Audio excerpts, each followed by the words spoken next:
أنا اسمي عبد الحميد ناجي عبد الحميد، 53 سنة، متجوز وعندي 5 عيال. لما كان عندي 10 سنين كنت واقف في محل أبويا، كان بقالة الساعة 7 الصبح أقفل الساعة 12 بالليل.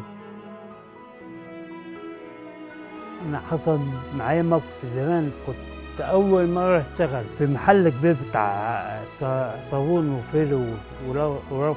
كنت شغال ما بين المحل وما بين المخزن، فوانا داخل المخزن كله وقع عليا. اللي كان باين مني رقبتي بس وإيديا.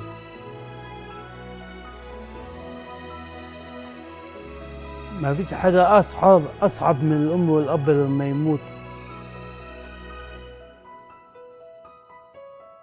الحاجة البسيطة اللي ممكن تفرحني لما ألاقي عيالي كويسين، والبنت الكبيرة ربنا يكرمها كده بابن الحلال اللي يريح قلبها.